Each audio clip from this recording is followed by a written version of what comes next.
kabataan.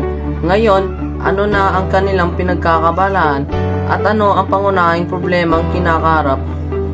Karaniwang nakakaapekto sa kanilang pag-aaral at ano ang tugon ng kanilang mga magulang.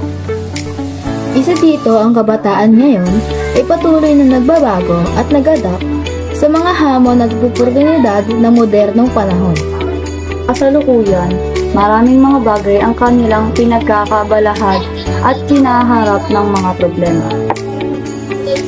Mga pangunahing pinagkakabalahan ng kabataan ngayon ay paghahanap ng kanilang sariling identidad at layunin sa buhay. Gitna ng modernong teknolohiya at malawak na akses sa impormasyon, marami ang kabataan ang nahihirapang magpasya kung ano ang gusto nilang gawin sa kanilang buhay. Ito ay nagdudulot ng kawalan ng direksyon at pagkababala sa kanilang kinabukasan. Ang mga kabataan ay naghuhumaling sa paglalaro ng mga online games at pagbabad sa social media na naging sanhi ng pagkabahala sa kanilang pisikal na kalusugan. Sa huli, mahalagang maunawaan natin na ang mga kabataan ay may iba't ibang pinagkakaabalahan at kinakaharap ng mga problema sa kanilang pag-aaral. Teknolohiya, kahirapan at mental health ay ilan lamang sa mga aspeto na dapat nating bigyan ng pansin sa pamamagitan ng pagbibigay ng tamang suporta at mga programa. Maaari nating matugunan ang pangangailangan ng mga kabataan at tulungan silang magtagumpay sa kanilang mga layunin sa buhay. Sa ating lipunan, ang academic pressure ay isang pangkaraniwang issue na kinakaharap ng marami sa atin. Pero ano nga ba ang academic pressure? Ito ay ang damdaming dulot ng mga matataas na inaasahang marka. Ang takot na pagkabagsak at mga pangangailangan na mag-excel sa mga pagsusulit at proyekto. Subalit, ang academic pressure ay hindi lamang basta isang hamon sa pag-aaral.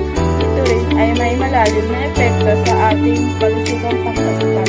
Ngunit, may mga paraan upang labanan ang academic pressure at pangalagaan ang ating kalusugang pangkaisipan.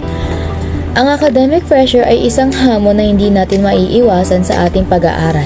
Academic pressure ay madalas nakaakibat ng financial struggle, ang mataas na inaasahang marka at pangangailangan na magbahid ng matrikula at iba pang gastusin ay madagdaragdag sa bigat ng mga estudyante. Financial struggle ay lamang isang suliranin sa bulsa. Ito rin ay may malalim na nakakaapekto sa kalusugang pangkaisipan at pagganap sa paaralan. Bagaman mahirap, may mga paraan upang malunasan ang financial struggle at pangalagaan ang ating kalusugang pangkaisipan. Ang paghahanap ng scholarship part-time job at paggawa ng budget ay ilan lamang sa mga paraan upang maibagsan ang financial stress. Sa huli, ang pagtugon sa academic pressure at financial struggle ay isang mahabang paglalakbay. Ngunit sa tamang suporta mula sa pamilya, paaralan at kapwa estudyante, maaari nating malagpasan ang mga ito at magtagumpay sa ating mga layunin sa edukasyon. Mahalaga na rin magbukas tayo sa paghahanap ng tulong at gabay mula sa mga profesional sa larangan ng mental health at pinansyal na pagpaplano kapag kinakailangan. Kayang-kaya natin to mga scholar ng bayan. Patuloy lang tayo na may pagsigasig at determinant. Ang tagumpay ay malapit na.